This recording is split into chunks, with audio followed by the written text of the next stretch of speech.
Готов? Да? Нет. Привет, Дань. Привет. Ну, наконец-то мы собрались с тобой. Итак. Открытие твоего магазина с медицинской одеждой. Мы сегодня в гостях у Сергея Бакшеева.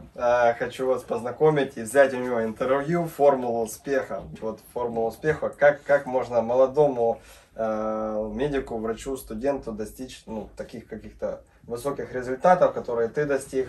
Какие-то, может, у тебя лайфхаки есть, которыми можно поделиться. Ну вот что там, какие есть фишки? Добрый день всем. Формула успеха — это, конечно, не ко мне, наверное, потому что я из медицинской семьи, и мой путь, Даня, в акушерстве и гинекологии был предрешен. Я не хотел быть врачом, меня в этом плане ломали. Я не знаю, до конца ли это правильно.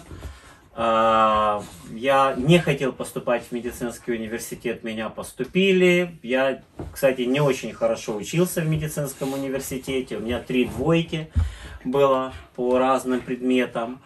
А вот когда я попал в интернатуру, меня засосало акушерство. Я, кстати, хотел быть дерматовенерологом, и со 2-го курса был председателем кружка дерматовенерологии. Вот так. Если вы не знаете, что это такое, можете посмотреть предыдущее видео. Да, я обожал дерматологию, обожал венерологию, но все-таки вот с волей судьбы попал в акушерство.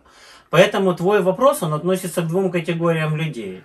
Это дети медиков из медицинской семьи, там, где не различается медицинская коррупция и медицинская преемственность в нашей стране, потому что у нас же это все смешано. Мы не знаем, что такое коррупция, а что такое преемственность в медицине Украины и бывшего Советского Союза. И для талантливых, молодых врачей из малообеспеченных семей, которым рубят все на пути, которые, знаешь, вот как прорастают, пробивают себе дорогу. Ты о ком спрашиваешь? О первой категории или о второй? Я вот лично твою, как бы, почему все-таки выбрал эту профессию? Это, я так понял, это уже не мечта из детства, да? У меня был вопрос, это мечта из детства или нет? Это было как-то все время предрешено, потому что вот эта библиотека, это дополненная мною библиотека моих родителей. Диванчик, который там, вот, зрители его не видят, это тот диван, на котором я вырос и спал в детстве. Я жил в библиотеке. Вот моя комната была не детская комната, как вот у моих детей, у девочек девочки, да, у мальчиков мальчиковая, а вот я вырос вот во всем этом. Поэтому я книги по гинекологии с 5-летнего возраста уже картинки затирал до дыр, понимаешь? А с 18-летнего возраста я уже относил своим друзьям, и они уже смотрели, потому что в мое время порно-журналов не было. Мы смотрели книги по гинекологии. И стишок «Сядьте, дети, в круг, скорее речь пойдет о гонорее. Почему бывает вдруг это тягостный недуг? Египтянин Дельтинила тоже выглядел уныло. Коль в тени у пирамид чел остров ретрит». Я знал тоже вот, буквально с такого возраста, как Коля. Поэтому, конечно, я вырос в медицинской семье. И я, опять-таки, не сильно хотел стать врачом. Я занимался спортом, я был с олимпийской сборной молодежи по дзюдо. Я кандидат в мастера спорта по дзюдо. Родители меня не отдали в спортинтернат и предрешили путь мой в медицину, отдав меня в медучилище. Поэтому я благодарен своим родителям, но я бы не давил на своих детей и предоставил бы им шанс быть тем, кем они хотят быть. А не обязательно быть акушером-гинекологом или обязательно быть врачом. То есть ты думаешь, результаты все-таки у тебя в каком-то другом месте были бы лучше? Я думаю, что я себя не реализовал в акушерстве и гинекологии. Акушерство и гинекология, которая и репродуктология, которой я занимаюсь, это была дань моей бабушке, которая меня воспитала. У меня очень рано умер отец. Это было как бы для нее. А когда она уже умерла, то как-то вот по инерции этим занимаюсь. Но если бы я занимался тем, чем я хотел, если бы я писал книги, если бы я писал стихи, я, может, не был бы таким успешным человеком и зарабатывающим человеком в нашей стране, но, может быть, я бы себя где-то реализовал больше. Не знаю, может, это время придет, мы с тобой в одинаковых кроссовках, на одинаковых ногах, да, но в разных носках. Вот где-то есть что-то общее и хорошее по этому пути, а есть что-то разное. Поэтому не знаю, вот формула ли это успеха, вот честно говоря. Не знаю. Ну, хотя смотри, я смотрю, наблюдаю за тобой, за то, что происходит, да, у тебя много там подписчиков, много клиентов, много твоих коллег, которые тебя уважают, много твоих пациентов. Коллег, которые меня ненавидят. Да, коллег, которых, ну, тебя там многие с этой профессией, с твоей в округе тебя все знают, да, в Киеве. Ну, то есть ты достиг уровня, как я вижу, да, и как достичь такого уровня? Вот. Ну, если вот личный мой путь, то, конечно, фамилия моих дедушки и бабушки сыграла колоссальную роль. Потому что Николай Сергеевич Бакшеев, это как раз был самородок, мальчик из бедной семьи, у которого никогда не было протеже, который никогда не был золотой молодежью или мажором медицинским. Даже в то время такие люди были. И который везде пробивал дорогу себе сам. Своим умением, своим умом, своим оперативным искусством, своей научной деятельностью. Конечно, роль Николая Сергеевича Бакшеева в акушерстве колоссальна. И это Харьковская школа. Вообще Харьков, вообще Харьков. Все-таки мы возвращаемся опять к Харькову. Мы возвращаемся к Харькову. Харьков это мекка украинского акушерства. Школа Харьковская, она дала школу Грищенко, школу Николая Сергеевича Бакшеева. Грищенко осталась в Харькове, Бакшеев после войны был вынужден, в связи с тем, что он пробыл 2 оккупации немцев в Харькове, понимаешь, какой это был след. Вот как сейчас будут относиться наши врачи к тем врачам, которые остались в Донецке и работают в Донецке при той власти. Никто этого не поймет. Также, а может быть и хуже, было и в то время после Второй мировой войны. И человек, который 2 оккупации проработал в госпиталях, он не смог остаться в Харькове. Он должен был уехать. И семья из Харькова уехала во Львов.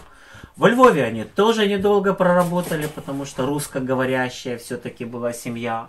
И как только представилась возможность в Ужгороде, в Ужгородском университете, который только образовывался, прочитать лекции, и Ужгород пригласил Николая Сергеевича, он уехал в Ужгород.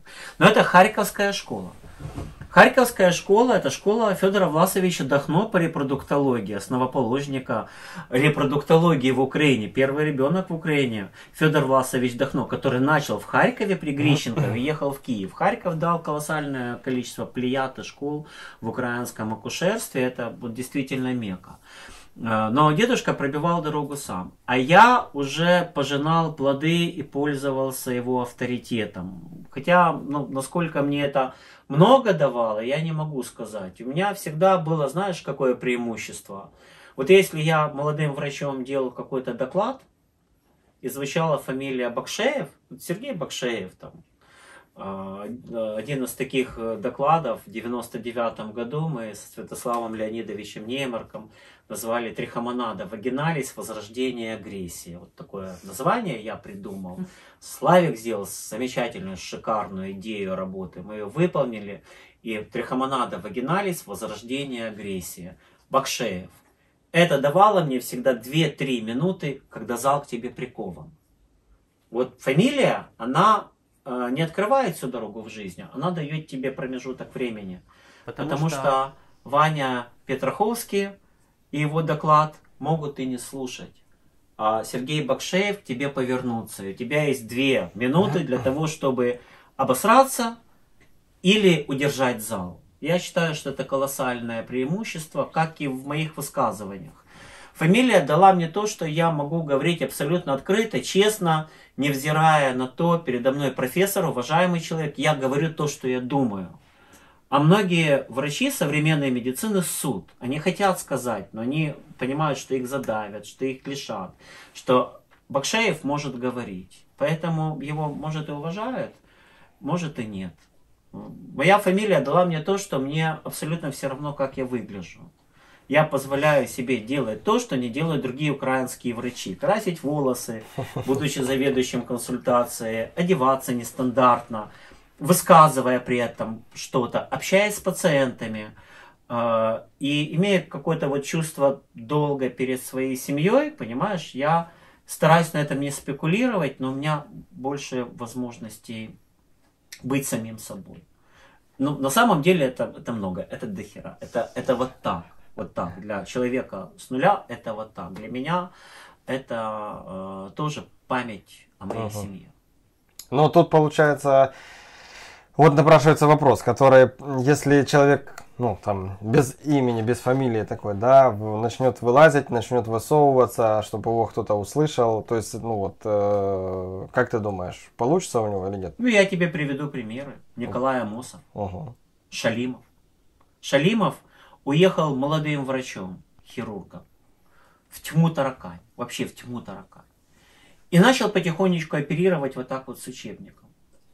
И потом был случай, когда было кровотечение, надо было делать кесарево сечение, и он молодым хирургом сделал кесарево сечение, не зная, что это такое. Пришлось удалить матку, но он спас эту женщину. С этого момента он стал врачом.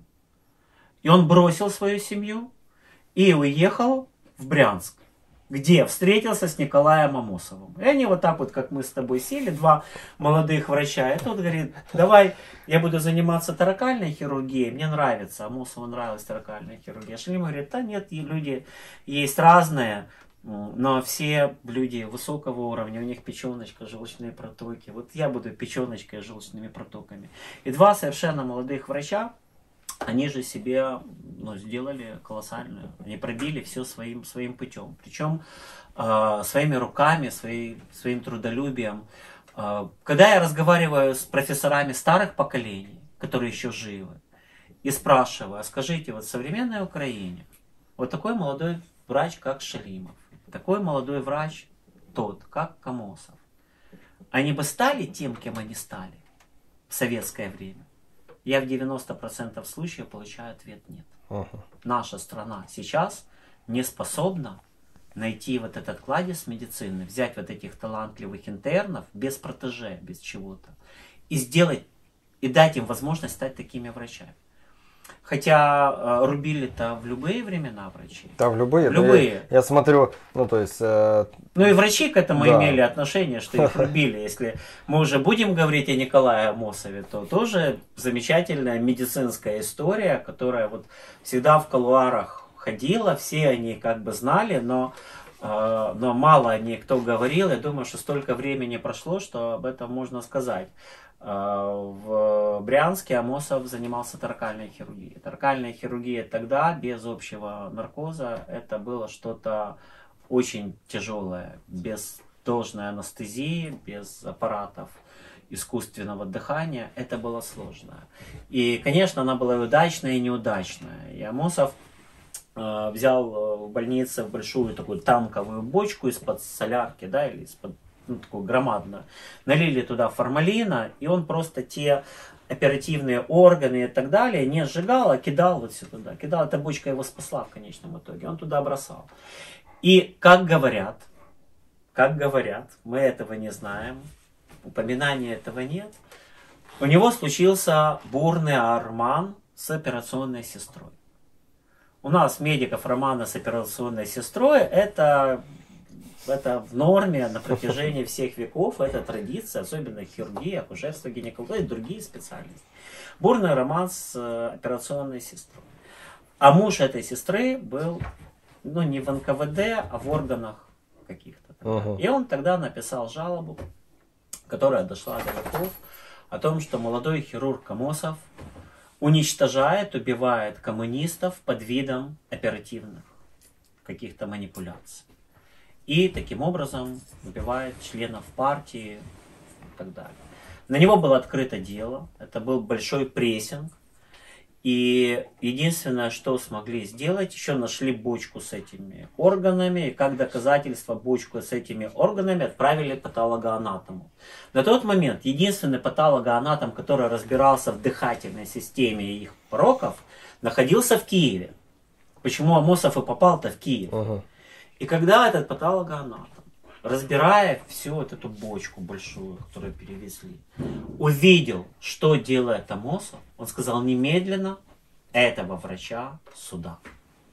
Вот так, то, знаешь, чем ты работал и складывал, спасло ему жизнь. Так говорят, может быть, это легенда, но врачей рубили всегда. Особенно тех врачей, которые что-то делали, Ну, я смотрю, что все как бы врачи по истории, да, они все равно как-то проходили тернистый да, путь. да, то есть кто-то тестировал там свои, ну, делал те же вскрытия на трупах там военных, в военное время там большинство открытий, наверное, да, вся медицина началась с того, что... Медицина военного времени. Да, и там потом уже это сейчас там развивается и исследуется, но не так... не такой большой опыт, не столько много тел, где можно это испытывать, да. Тоже все ж врачи, получается, которые пробивались сами. И вот, ну и все фундаментальные открытия медицины тоже всегда были связаны с военными действиями и с возможностью исследовать что-то на людях. Потому что медицина – это рукоделие. Есть медики, которые думают головой. На сегодняшний день, конечно, это рукоделие переходит в разряд технологий, потому что колоссальное развитие технологий. Вот скажи, мы когда-то могли себе, медики, представить, что будут медицинские костюмы из переработанного пластика? Ну, вот, да. Ну, о том, что ты будешь ходить в операционной в костюме из переработанных пластических бутылок, которые сейчас захватили весь рынок, да, Соединенных Штатов, это, наверное, вопрос к тебе. Ты же никогда даже и не мог подумать, а они приятные, а они дышат, они вообще по-другому, с них кровь скатывается, вот так вот можешь тряпочкой протереть. То есть круто. Поэтому медицина сегодня это технология, а всегда медицина это было все-таки рукоделие. А рукоделие на животных это одно, на людях это другое. Это надо было понимать, и поэтому Николаю Амосову принадлежит фраза «У каждого хирурга есть свое кладбище». Ну, тут получается, что мы можем посмотреть, что все-таки надо высовываться, да, каждому врачу. Надо оставаться самим собой, и не надо прогибаться. Не стоит прогибаться под изменчивый мир, пусть лучше он прогнется под нас. Это правило медицины. Если вы чувствуете в себе силы, если вы видите, что вам это нравится, если вы еще горите, а не перегорели в медицине, или если вы молодой интерн, которому говорят, ты в жизни все успеешь, ты наоперируешься, ты вот сейчас попиши истории, ты вот возьми профессора, отвези домой, привези, ты вот поедь в деканат, что-то сделай, ты вон там ты съезди за кровью, как у нас вот эта совковость, у нас любят посылать, не организовывать систему, да, подачи, а да ладно, пусть родственники не могут, вот врач должен подняться и поехать за кровью, привезти обратно. Если ты видишь, что с тобой делают подобные вещи, помни, что время пролетает быстро. И так и всю жизнь будешь ездить за кровью. Становись, ассистируй, отодвигай плечом других интернов и прорывайся. Прорывайся так, как не прорывался никто. Только тогда ты быстро возьмешь быка за эти дела и сможешь дальше уже развиваться как врач, который умеет что-то делать. Ну, тут напрашивается вопрос, да, который... Хватает ли той там университета, этих знаний университетских в твоей профессии, либо нужно что-то еще? Врач учится всю жизнь. Угу. Когда я поступал в медицинское училище, я думал, что, я отучусь в медицинское училище, как-то потом славирую. Потому что я не думал, что я буду врачом. Я поступил в медицинское училище, просил папу, папа, возьми меня на дежурство. Мой отец работал в 5-м родильном доме города Киева. Очень хорошо оперировал, но, правда, выпивал. Это и была его проблема. В этом...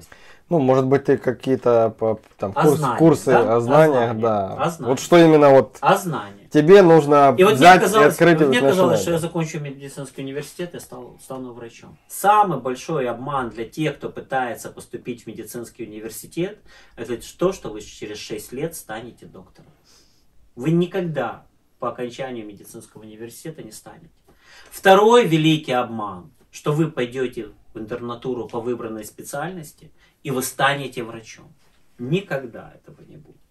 Третий великий обман, что я уже стал врачом по диплому, и я через 3 года накидаю немножко опыта, и я закончу свое образование. Вот бляха-муха. Трагедия врачей в том, что врачи учатся всю жизнь.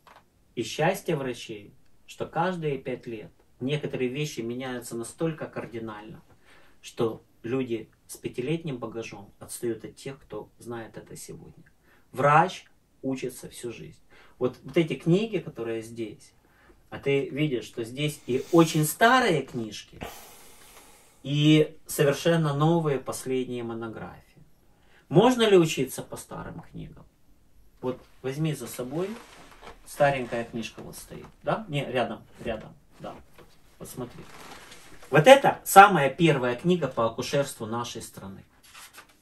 Да, я вообще был в шоке оригинал. От твоей библиотеки. Нестор, я прям в восторге. Максим Максимович Амбодик. Первый профессор, который родом из Полтавы, который при Екатерине II выпустил «Искусство повивания» или «Наука о бабичьем деле». Да? Какой-то год? А вот ты посмотри. Какой 1786. 1786 год. Оригинал. Можно по этой книжке учиться акушерству? Для того, чтобы понять беременную женщину, для того, чтобы понять историю нашу, для того, чтобы понять что-то, да, ее прочитать нужно. Ставь на место. Научиться по ней нельзя. И нельзя говорить о том, что по старым книгам вы можете познать акушерство. Но без старых книг вы акушерство не познаете. Теперь возьми книгу вот за фотографией сразу.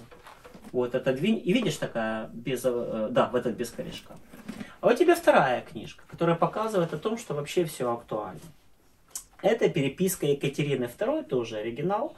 Переписка Екатерины II со своим лечащим доктором Циммерманом. Я уже слеповатый. 1785-1792 год. Письма.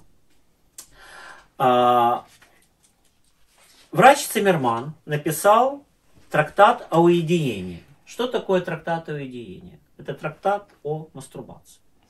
Екатерина II, прочел трактат о уединении, пишет Циммерману письмо. «Государь мой, я получила ваше письмо 28 января, коим уведомляете меня о получении посылки, доставленной вам через моего министра в Гамбург. Вы даже и не думаете о благодарности, которую я вам должна. Сначала боялась я раскрывать вашу книгу о уединении, потому что, судя по ее названию, опасалась, чтобы она не усилила во мне ипохондрию, которой я и без того несколько месяцев чувствовала в себе наклонность. Но сия книга более, нежели что другое, остановила и потом уменьшила действие оное». То есть, женщины как мастурбировали тогда, так и мастурбируют. А врачи как изучали это, так и изучали. Как помогали, так и помогают. Актуальна эта книга сегодня? Я тоже думаю, что актуальна. Понимаешь? Врачи учатся всю жизнь. Тот багаж, который накоплен старыми врачами, без сомнения, имеет преимущество в общениях с пациентами современного века. Но современный век — это диджитализация. Тут уже... Ну, как ты думаешь? Немножко по-другому. Да, а вот, ну, все-таки базовые знания очень много, да, их тоже подают. Сейчас эти базовые знания, их просто, их развивают все-таки, либо это вокруг делают красивую обертку и по-другому просто подают, и легче, может быть, подают. Может быть, можно сейчас вообще по YouTube, например, обучаться, или так, нет? Или сегодня в период коронавирусной инфекции студенты медицинского университета по YouTube изучают анатомию. Сегодня есть шикарные программы визуализации, когда ты телефон ставишь, и как будто бы ты в патанатомии смотришь и нервы, и все. Это стоит денег. Украинские разработчики это не разрабатывают. Есть программы для хирургии, когда вот телефон, вот Коля, принеси 3D очки, к примеру, да, когда вот такие вот, спасибо, Коля, когда вот такие вот очки, ты ставишь телефон, одеваешь, а здесь берешь скальпель и, к примеру, покупаешь бычье сердце, которое по текстуре такое же, как матка при кесаревом сечении. И здесь на картинке ты видишь, что ты делаешь. Понимаешь? Ну вот ставя маячок. Что лучше? Может быть, не надо... Можно сидеть и смотреть и хирургировать, ну, там, как набираться практики, либо нет, либо это не то, либо это как упражнение. Все-таки только у постели больного, и только общаясь с пациентами, и только находясь за спиной врача, и только тогда, когда врач ставит тебе руку, как надо делать, и как надо складывать пальцы, и что надо ими чувствовать, в любой, и как надо видеть то пятно в дерматологии, ты можешь стать врачом. Иначе Ну, наверное, чувства, да, пациента тоже какие-то передаются. Иначе ты начинаешь идти повторением ошибок прошлых поколений и теряешь 10 лет жизни. Да? Я думаю, что по книгам в медицине научиться невозможно. В медицине можно научиться только трудолюбием и подглядывая или имея учителя. Вот у меня, к примеру, в жизни нет человека, который я бы мог назвать учителем своим в медицине, в акушерстве, даже со своей фамилией. Но вот не попалось такого человека. Я пытался все добиться сам. Бабушка уже была старенькая, дедушки не было понятно, папы не было понятно. Остальные, слыша фамилию Бакшеев, наоборот, говорили, не надо, ну все, и так ему там что-то дано сверху. Вот. Но если есть возможность научиться, научиться. И я бы, конечно, при всем уважении к нашей стране, старался после окончания медицинского университета или на последних курсах уезжать в Польшу, учить языки, уезжать в Германию, получать там интернатуру и стараться работать там. Потому что вот несмотря на все реформы, врач остается и обеспеченным, и незащищенным в нашей стране. Пока ты работаешь, у тебя что-то есть, но у тебя нет никаких социальных гарантий. Слишком высока цена твоего здоровья за тот труд, который ты делаешь, тот, кем ты хочешь стать. Это, конечно, даже молодых врачей стимулирует к абсолютно коммерческим взаимоотношениям между пациентами. Врач — это человек, который продает здоровье окружающим. Вот мы наконец-то научились это говорить. Но насколько мы морально научились к этому подходить? Понимаешь? Насколько мы морально можем перебороть желание поставить тебе несуществующий диагноз микоуроплазмоза или там по крови хламидиоза и раскрутить тебя на деньги, потому что ты богатый человек. Ну, и разрушить или не разрушить при этом семью. Вот насколько украинская медицина способна вот к этой Ну и как их вообще фильтровать, этих врачей? А никак. Доверять. Отзывы есть или что-то? Или не доверять. Отзывы лучше считать нейтральные или плохие, потому что сегодня медицинский маркетинг уже пишет хорошие отзывы сам за себя. Я всегда с этим боролся. Вот, и поэтому, когда читаешь отзывы обо мне, у тебя 50 на 50 хороших, до полная непотребность. Вот. Но зато видно, что человек работает. А есть же колоссальное количество врачей, которые продвигают себя и пишут, и клиник, которые пишут о себе хорошие отзывы. И медицинские маркетологи, которые клиники раскручивают, они дают задания сотрудникам под разными именами заходить и писать отзывы хорошие о враче, о клинике и так далее. А потом, если он увольняется, наоборот, плохое писать. Вот держа врачей вот за вот эти вещи.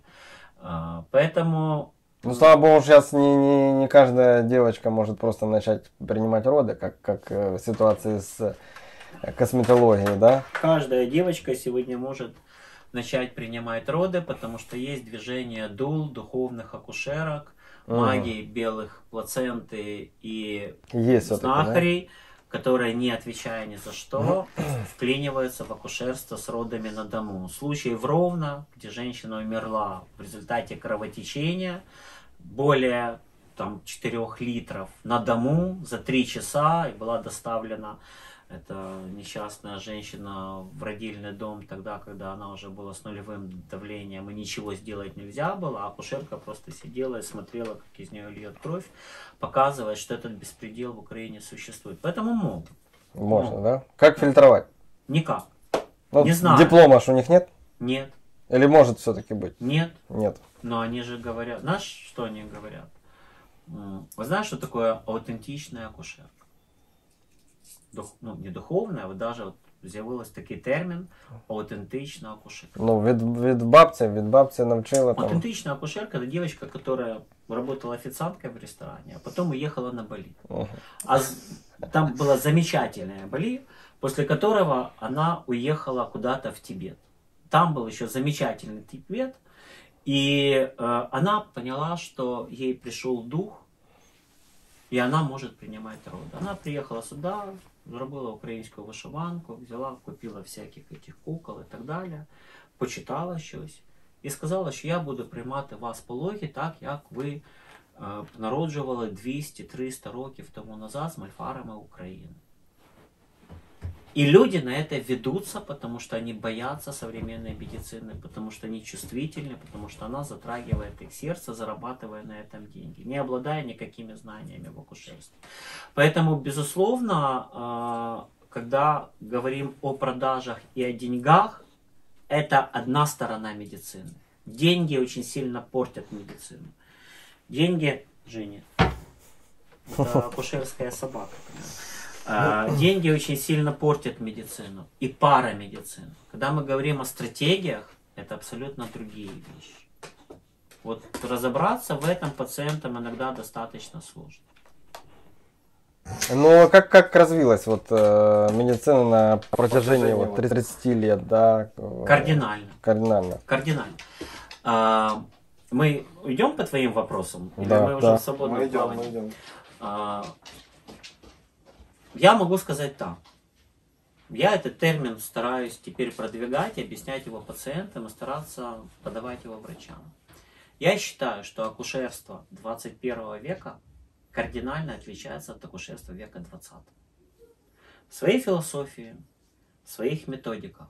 Вот вдумайтесь, ребята, мы с вами прожили четверть века, 1918 год, 2018 год, 1921 год, 1821 год. Первая четверть века – это время, когда меняется вообще полностью концепция всего человечества и так далее. Акушерство 21 века, медицина 21 века, она уже не сравнится даже с 99-98 миллениум. Мы имеем абсолютно другие технологии. У нас совершенно технологии другие антистарения.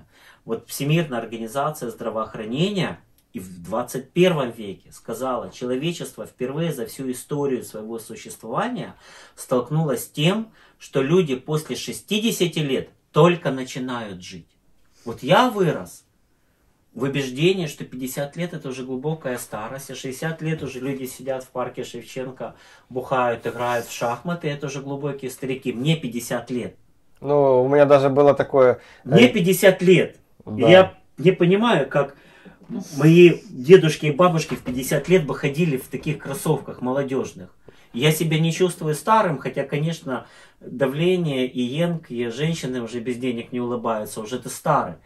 Ты чувствуешь это. И видишь, что, да, по фотографиям на своих друзей, одноклассницы не могу смотреть на фотографиях, думаю, кто это такая. Вот, понимаешь? Но жизнь только начинается, потому что это 21 век. То же самое и в медицине.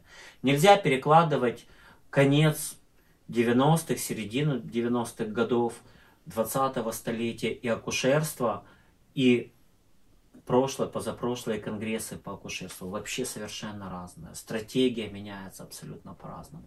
Поэтому для наших интернов и молодых врачей вот просто золотое время сейчас.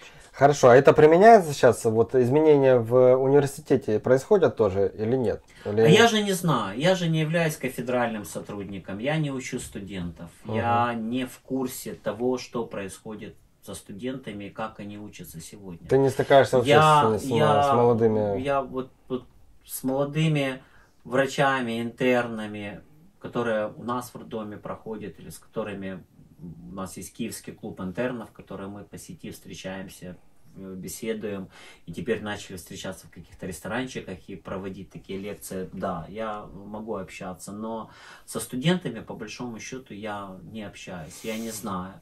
До меня доходят какие-то отголоски того, что сегодня преподаватели могут брать деньги за зачет, что сегодня можно не приходить на экзамен и просто заплатить деньги, ничего не учить. Да? До меня это доходит.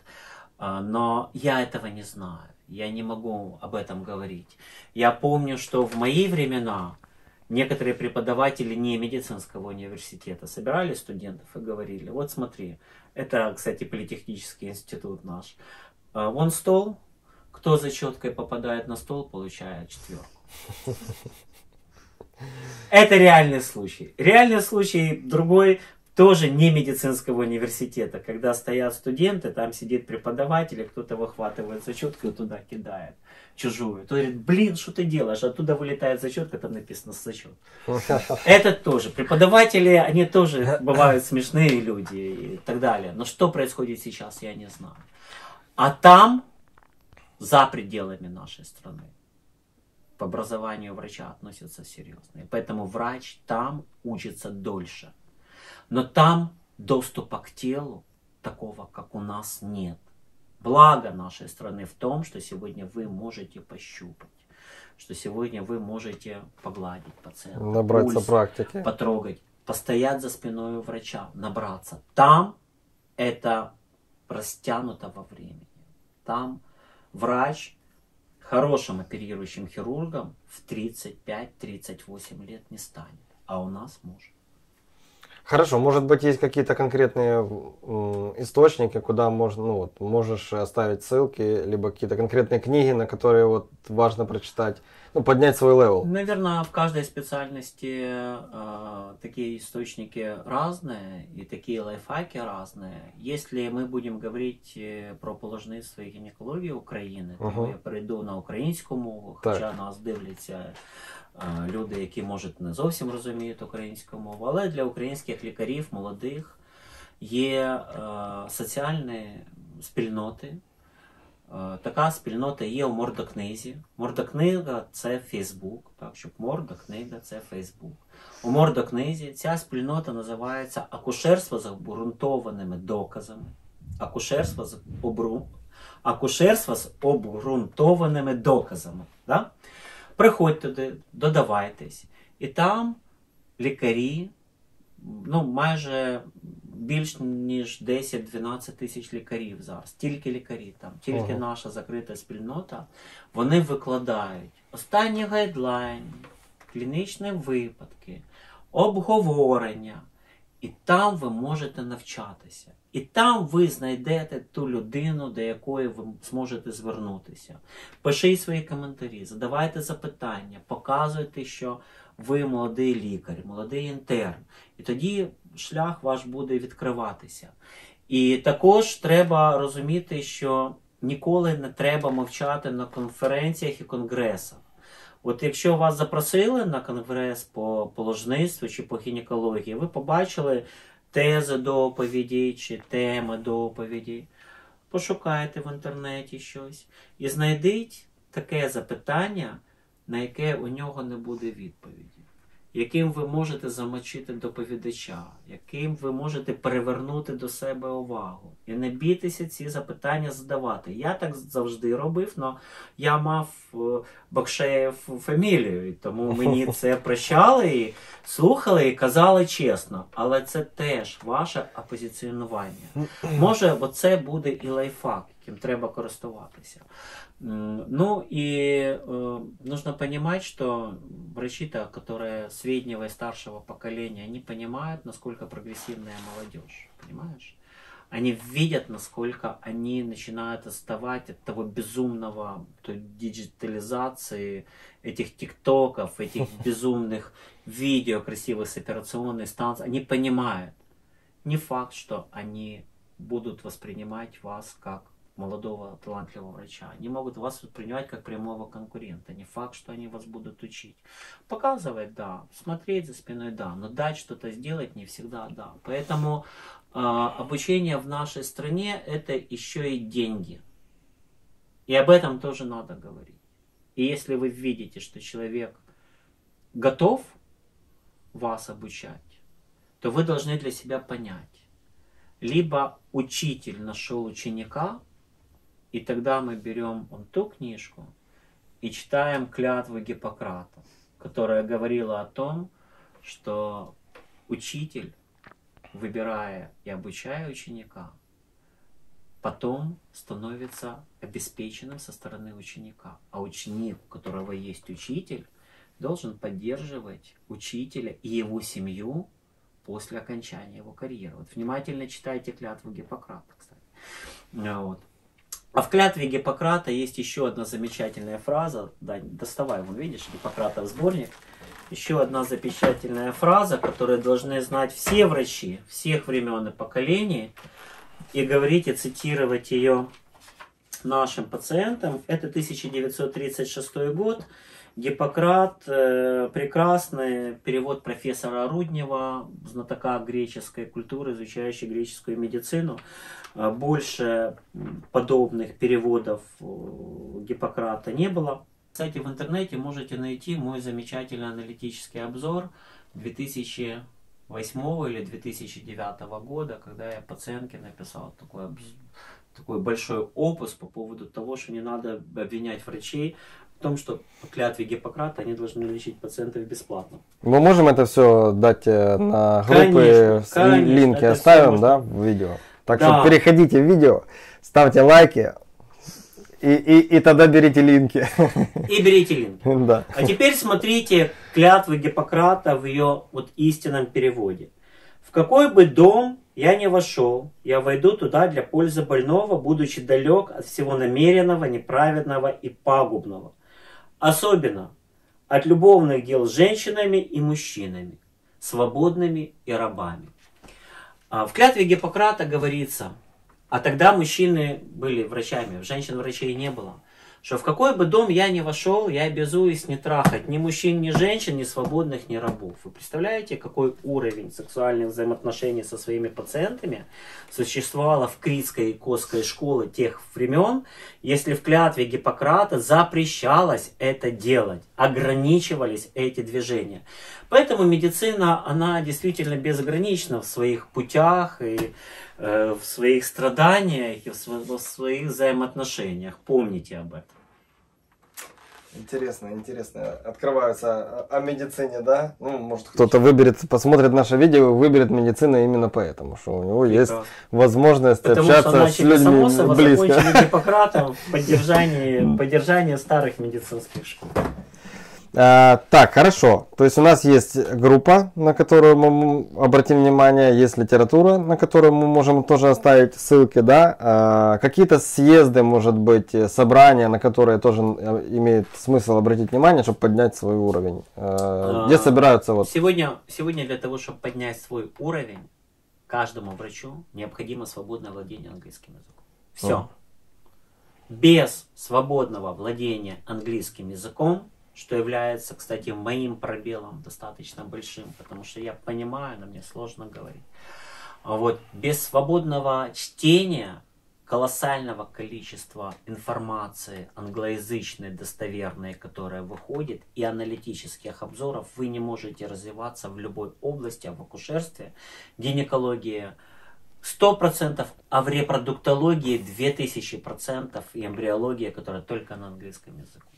Поэтому для того, чтобы сделать шаг и прорыв, любому врачу или студенту с 4-го курса нужно просто бросать все и изучать язык. Изучить английский, выйти на свободный уровень английского языка, в идеале к окончанию медицинского университета и интернатуры, потому что это открывает вам возможность общения с людьми, которые могут пригласить вас к себе работать в клинику Берлина, скандинавские клиники и так далее. Вот. А интернам, которые не владеют английским языком, даже не углубляться в интернатуру, а и посвятить 1-2 года английскому языку. Если у вас есть свободные деньги, не тратьте их на выпивку и книги, тратьте их на изучение английского языка. Это вот прямая рекомендация и убедительная просьба от Сергея Бакшеева. Тогда перед вами откроются дороги. Все остальное приложится, понимаешь? Все остальное приложится. Ну, можно дочитать. Смотри, вот мы говорили в прошлом видео с Еленой по поводу того, что протоколы отличаются иностранные. То есть там есть вот эти анализы, эти протоколы. Они там существуют иностранные, а у нас нет, не существует их. Поэтому она постоянно обращается к иностранным протоколам по поводу каких-то там, ну, вот, лекарств, которые она использует. Даже иностранные протоколы еще 10 лет назад переводились людьми, и на этапе этого перевода кто-то вклинивался в трансформацию этого протокола. очень разные протоколы в разных странах могут быть кардинально отличными. Понимаешь, вот даже если мы возьмем, там, к примеру, введение пациентов с тазовым прилежанием, то разные протоколы в разных странах от стопроцентного кесарево сечения до возможности приема родов натуральных стоя, сидя и так далее при тазовом положении. Но для того, чтобы это анализировать, надо читать первоисточники, а не переводы и не Google переводы. И когда люди имеют возможность свободно читать первоисточники, владея языком, вот тогда все в их жизни меняется. Ну, он тогда сам уже начинает соображать и выбирать, Да. что происходит. А при этом нужно сказать, что ведь огромнейшее количество англоязычных семинаров сегодня, вебинаров, онлайновых. И вот здесь молодые врачи и студенты университета, они имеют преимущество, потому что они могут проходить эти семинары бесплатно. Если у вас хороший английский, ищите возможности и учитесь бесплатно. Да, кто-то перевел, он уже за это деньги берет, потому что он это перевел. И еще и как он перевел. Да, еще непонятно, как он перевел. Ну, есть у меня еще один классный вопрос. Самый смешной случай, который у тебя был в твоей профессии. Давай самый смешной случай, который можно рассказать. Потому что на самом деле у меня колоссальное количество разных медицинских анекдотов. Последний медицинский анекдот мне вот пару дней назад, когда записывали юбилейную программу «Стосуется кожного», это было в пятницу, по-моему, прошлую, рассказал Быстряков. Он любитель собирать анекдоты, и мы после съемочной площадки выходим, я ему рассказываю акушерские анекдоты. Я их всегда люблю показывать, к примеру, как курят гинекологи. Гинеколог берет сигарету, идет и курит, понимаешь? Или там, как здороваются гинекологи, вот так вот. Привет. А богатые как здороваются, вот так вот. Привет. То есть вот такие. А он мне тогда говорит: Сереж, а ты знаешь первый взгляд ребенка в процессе родов? Я нет. Это такие анекдоты. Есть, конечно, у меня истории из жизни, но ситуация такая. Я в смешных историях всегда спрашиваю пациентов, могу ли я их рассказывать. Потому что настолько тесный мир врачебный пациентов, что если ты вдруг в компании начинаешь рассказывать какую-то историю, обязательно найдется кто-то, кто узнает этого человека, ему будет дискомфортно. Поэтому у меня колоссальное количество историй, которые я просто не имею права рассказывать. А истории, которые можно рассказывать, я рассказываю. Я жил в Вишневом, была маленькая кухонька у нас, уже было 2 детей. И я очень много писал для журнала «Мой ребенок», и пишу сейчас. У меня авторская страница, женская консультация в журнале «Мой ребенок» уже, не знаю, более 15 лет. Я когда пришел в журнал «Мой ребенок», сфотографировался, эта фотография на протяжении 15 лет там на заставке. Они говорят: давайте мы вас перефотографируем, зачем вам старый человек, там фотография 99-го года, прекрасно, мне она нравится. Вот. И я сижу и пишу, я ставил себе кальян и пишу. Где-то 2-3 часа ночи мне звонок от моей пациентки. Я снимаю трубку, говорю: добрый день, говорит: Сергей Николаевич, доброй ночи, извините, что так поздно, у меня только что произошел половой контакт.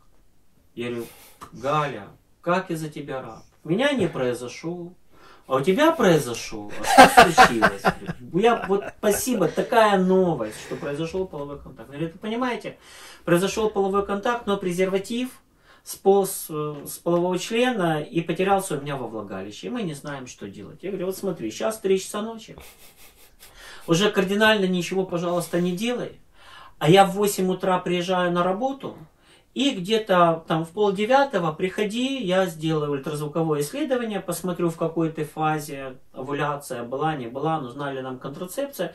И на кресле аккуратненько достану презерватив, промою и решим этот вопрос. Уже не парьтесь. И все. Мы так и решили поступить. Я ложусь спать. А я самый поздно всегда, позднее всех ложился, потому что работал. Но я и позднее всех вставал. Понимаешь, да? Угу. И в 7 утра меня будет моя супруга и показывает... меня будет моя супруга И говорит, а ты где был ночью? Я говорю, я ночью. Ты никуда не ездил, ни в Caribbean клуб, там никуда ты ночью не завелся? Я говорю, нет, а что? Она говорит, а что тебе за смс-ки приходят? А я читаю смс от этой пациентки, где написано, уважаемый Сергей, или просто Сергей, презерватив, который мы вчера с вами потеряли, нашелся. И точка. И вот такие вот смешные истории. Я очень благодарен своей семье за то, что... еще одну историю могу рассказать? Конечно, конечно. Еще одна история была удивительна. Вот, для того, чтобы вы понимали, насколько... Какое уважение должно быть к женам гинекологов, какие они проходят различные испытания в своей жизни с нашей специальностью. Это было в то время, когда тоже очень-очень давно я ездил на 21-й Волге, которая, кстати, с деталями мы отдали Игорю Полыге в Харьков. Кто-то приехал и забрал кучу деталей в этом году, в 21-й Волге. Знаю, где она лежит. Наконец-то, в масле, моторы, в общем, достояние целое подарил. Отдал ребятам, которые восстанавливают старые машины, мотоциклы, создают музей. Наконец-то от меня этот вклад ушел безвозмездно. А я тогда ездил на 21-й Волге. И это было то время, когда не было одноразовых гинекологических наборов. Вот уже мы даже и не знаем, что такое могло быть. Были железные зеркала. И женщины все приходили со своими полотенечками и пеленками. Не было одноразовых наборов вообще, мы не знали, что это такое.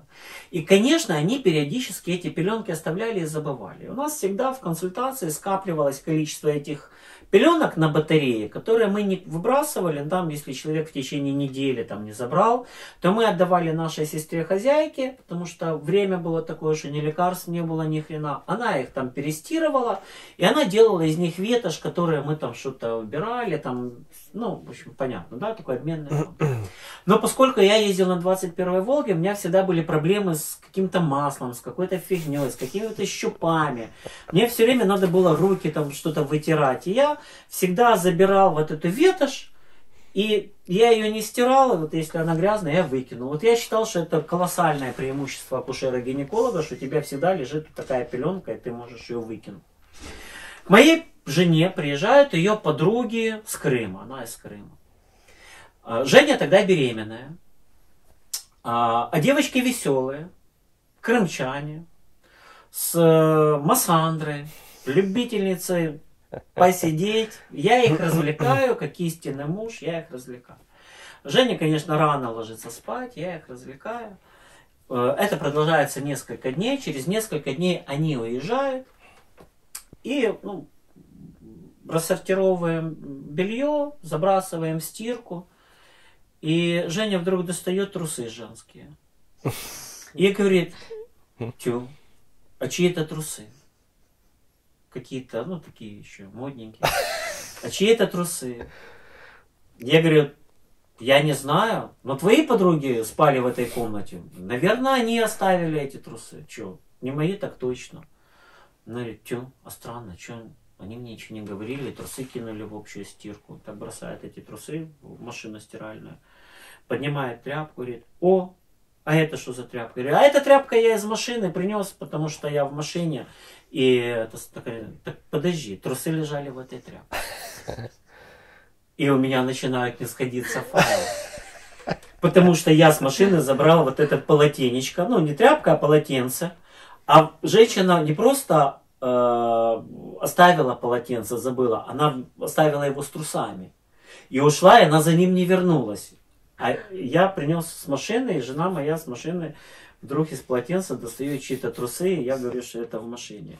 Я говорю, я не знаю, я тут начинаю вспоминать и краснеть, и я то ли спалился, то ли замазался, понимаешь, не знаю. А потом мы раскрутили эту историю о том, что вот даже в то время женщины уходили от акушера-гинеколога без нижнего белья.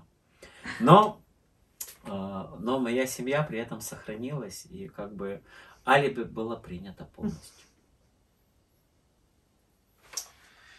И еще один вопрос. Влияет ли внешний вид врача на его карьеру, на его самочувствие, положение, как ты думаешь? С пациентами? Вообще. ну, успех. На успех врача влияет ли внешний вид? Ну, я думаю, что да. Но, знаешь, вот твой вопрос, он в двух подвопросах.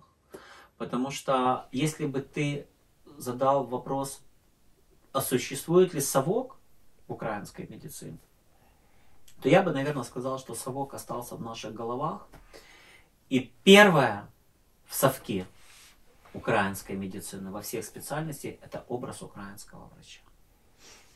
Это вот эти старые, формально воспитанные советской властью люди, которые передали свою боязнь изменения облика, вот это белые халаты, вот такое что-то, и общение с пациентом следующим поколением. И, к сожалению, это очень сложно ломается даже людьми моего возраста. Вот этот совок в образе украинского врача — это колоссальный пробел нашей медицины. Вот посмотрите на современных врачей с татуировками. Вы посмотрите на современные костюмы медицинские. Опять-таки, да, я сегодня у тебя увидел костюм весь в зубах. А второй костюм увидел, где дети, где собаки есть, где это ж не ветеринарные костюмы. Посмотрите, как врачи изменяют свой облик в ногу со временем. А ассортимент этого всего, И ассортимент. цветов. И, между прочим, медицинская обувь в виде кроссовок. Вот у меня есть медицинские кроссовки, да, которые 2 или 3 года. Я, по-моему, американские, я не помню, какой компании у тебя. Да, Cherokee Infinity. Cherokee, да? Да, медицинская обувь даже в кроссовках. А я думаю, что где-то теперь кроссовки еще и будут с роликами, чтобы быстро по больнице из коридора в коридор пролетать. Конечно, облик там меняется. Облик здесь остается костной системой. Носки надо обязательно одевать под босоножки.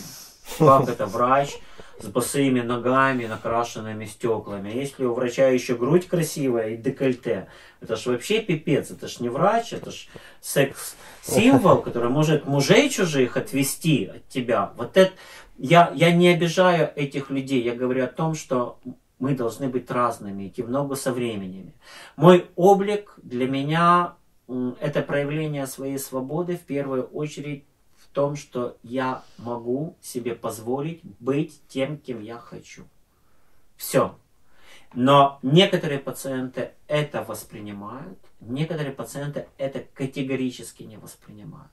Я постоянно слышу о себе: Бакшеев пиарится на телевидении, Бакшеев занимается своим пиаром, он вообще не врач, он только пиарщик и все такое. Я никогда не занимался своим пиаром. Вот мы с тобой разговаривали о Фейсбуке, Инстаграме, о продвижении. Я спрашивал у тебя: Даня, имеет ли смысл вкладывать в Фейсбуке в рекламу? И ты делился своим опытом по охвату аудитории. Я никогда этого не делаю. У меня в свое время был колоссальнейший конфликт с самым первым и самым крутым сайтом для пациентов. Сайт Лекарь.Инфо. Колоссальнейший конфликт. Потому что было мало врачей, которые сидели в интернете так, как я, и отвечали на вопросы, и быстро это делали. И быстро я печатаю вслепую, абсолютно свободно и быстро. Было мало врачей. И сайт Лекарь.Инфо мне делал предложение о том, что за деньги они будут меня пиарить. И я не просто им отказал, я публично вынес это, что как чужие отзывы, и у меня был колоссальный конфликт. Будут за деньги обо мне пиариться. У меня был колоссальный конфликт.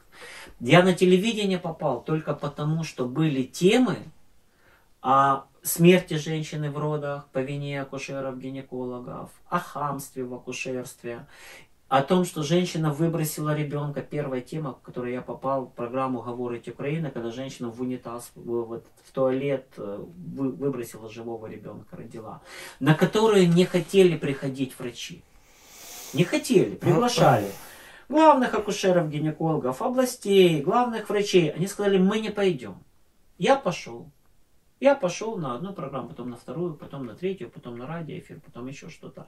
Но я никогда не платил деньги за то, что я буду там или там. понимаешь? Так сложилась судьба, что мне это нравится, я Ну, тебе это легко заходит, да? говорить, я не боюсь камеры абсолютно. И как-то так вот я попал в эту струю, потом приобрел еще замечательное количество друзей, актеров, и вот как-то попал в эту область. И оттуда люди воспринимают мой внешний вид более-менее нормально. А есть пациенты, которые не воспринимают. Я состояла на учете у Бакшеева, он как попугай, там мой муж зашел, а он вообще непонятно кто и что, и сидит, и так далее. Поэтому ваш облик должен соответствовать вашим пациентам. Если вы общаетесь с гомосексуалистами, с ребятами, которые с вами разговаривают на таком языке, то Даня, ну надо с ними разговаривать на таком языке. Понимаешь? Потому что они понимают, что ты их понимаешь. И это не только способ зарабатывания денег, это сблизывает вас до определенного образа, но есть аудитория, которая будет идти за тобой. Поэтому Ну ты таким образом фильтруешь своих же, конечно, у тебя там свои отдельные пациенты, которые тебя воспринимают. Поэтому трактат Авиценны, Авиценна или Ибн Сина – это трактат медицинской науки, один из самых известнейших трактатов о медицине. А Ибн Сина – это трансформированное европейское понятие, имя этого человека. На самом деле, настоящее имя Авиценны или Ибн Сина – Абу Али Аль-Хусейн Ибн Абдулла Аль-Хасан Ибн Али Ибн Сина Ал-Авшана. Ал-Авшана – это поселок, в котором он родился. Он находится на территории Узбекистана, Туркменистана, я не могу уже разделить эти республики, или Афганистана, где-то там. Там до сих пор хранятся золотые скальпели, которыми оперировал Авиценна, Ибн Сина, часть сохранившихся золотых инструментов. Это был самый талантливый трактователь Корана, то есть самый молодой и самый значительный юрист того времени, который параллельно с этим написал трактат о логике. Понимаешь, насколько был широко мировоззрение этого человека, и который написал трактат о медицине. И Абу Али Аль-Хусейн ибн Абдулла Аль-Хасан ибн Али ибн Сина Ал-Авшана сказал: врач должен одеваться в богатые одежды, ходить с перстнями и ездить на самом дорогом коне. Вот это оппозиционирование врача в той среде, которая богатая, которая должна видеть, что да, ты тот человек, к которому можно обратиться по статусу. Врачебные статусы – это уровень пациентов, которые вы обслуживаете. И к этому врачу не всегда попадут пациенты с улицы. Хотя Николай Пирогов, брав колоссальные гонорары, высокие гонорары за свое лечение, оперируя Гарибальди в русско-итальянской войне, за что его исключили из медицинского университета, за то, что он оперировал врага Гарибальди. Поэтому он уехал в Винницу, сделал имение Пироговское. Принимал колоссальное количество бедных пациентов бесплатно, но никогда не выходил к ним в дорогой одежде. Мы одеваемся и мы создаем свой образ для того, чтобы мы находились с пациентами на одной ступени. И мы должны разговаривать с пациентами так, чтобы по фине так по фине, культурно так культурно, на концерте так на концерте, так, чтобы они понимали, что врач объясняет им доступным языком. Вот это тоже является искусством врача. И вот такое умение вы можете подчеркнуть из старых книг. Здесь очень много написано вот именно о том, как сблизиться с пациентом. Но помните клятву Гиппократа: обещаю не жить половой жизнью ни с пациентами, ни со свободными, ни с рабами, ни с мужчинами, ни с женщинами. Да, тут точно. Я прям понял, что надо врачу как бы к нему сразу потянутся и люди, которые, ну, ты если хорошо выглядишь, то к тебе потянутся пациенты, которые хотят видеть, хорошо выглядят, при этом зарабатывают деньги и хотят, ну, быть в комфорте. Почему идут сейчас в частные клиники, да? Ну, я сам по себе. Самое первое, мы сделали крутой туалет для пациентов. Мы не купили аппарат УЗИ. Мы не купили какое-то новое кресло модное. Мы не делали что-то. Мы вложили деньги в туалет, потому что пациент, который приходит и видит туалет чистый, а ведь туалет чистый — это не роскошь, Это норма, абсолютная норма современного 21 века. Почему вы заходите в государственное учреждение и видите шикарные кабинеты заведующих отделений, главных врачей, прекрасный там туалет для медсотрудников, а попадаете в какое-то говно у вас, понимаешь? Поэтому люди, которые имеют какие-то финансы, они не всегда готовы тратить эти финансы в государство и медицине, потому что они требуют к себе комфорта и условий. И комфорт и условия – это необходимая планка медицины 21 века. И современное лечебное учреждение ведь не всегда должно выглядеть как лечебное учреждение. Современные госпиталя скандинавские, английские, которые как какие-то пространства, артхаусы, какие-то, понимаешь, какие-то безумные картинные галереи между кабинетами врачей, они позволяют пациентам снизить стресс и так далее. Почему в Израиле перед операцией клоуны, которые там на работе танцуют? Вот человек идет на операцию, или ребенок идет на операцию, его провожает в операционную и укладывает на этот стол клоун, который в штате израильской медицины. Ну именно детей или взрослых тоже? И детей, и взрослых. Нормально. Понимаешь? Детей и взрослых. Чтобы немножко отвлекся, да? Клоуны в штате украинской медицины. У нас тоже клоуны в штате украинской медицины. У нас клоунов в штате украинской медицины вот не перечислишь. Но они немножко по-другому одеваются, немножко другие должности занимают. Но это есть. Поэтому, конечно, мир меняется. И в современном мире, знаешь, как и 2000 лет назад, работает абсолютно правильный закон природы. Если мы будем говорить об акушерстве. Мир должен крутиться вокруг беременной женщины и ее внутриутробного ребенка. Вот все должно крутиться вокруг вас. И врачи, и система здравоохранения, и государство, и ваши близкие, и ваши родные друзья. Мир должен крутиться вокруг беременной женщины и ее внутриутробного ребенка. Когда хоть кто-то будет эту стратегию продвигать, тогда и акушерство изменится. И врачи другими станут. Ну, я думаю, это почувствуют и пациенты, и те же врачи, когда друг друга будут там и заботиться и о себе, и о пациенте, и о ее там родственниках, которые приходят ее там навестить. Точно, абсолютно. Ну, мы прям на такой прекрасной, позитивной ноте, да. Если у вас остались вопросы к Сергею по поводу, как можно еще развиваться, достигать какого-то уровня, расти, может быть, еще по поводу книг, литературы или каких-то там съездов по поводу внешнего вида и смешных историй, то пишите свои вопросы. Если вам такой формат нравится, видео, ставьте лайки, подписывайтесь на наши видео, пересылайте его. И помните, что врач в современном мире должен выглядеть круто. Для того, чтобы врач выглядел круто, покупайте хорошую, офигезную, не украинскую медицинскую одежду. Из настоящих тканей, из хорошего шелка, из красивых стильных вещей. Идите по этой ссылочке в медгрупп, да? Да. Идите по этой ссылочке в медгрупп и приходите в магазины и выбирайте себе хорошую медицинскую обувь, хорошую медицинскую одежду. Когда ты выглядишь хорошо, пациенты видят тебя, когда тебе комфортно в твоей работе, когда ты идешь в ногу со временем и знаешь, что на тебе одето 25 пластиковых бутылок, и это выглядит офигезно в виде твоего хирургического костюма, ты чувствуешь себя совершенно по-другому. Класс. Спасибо за такую классную позитивную.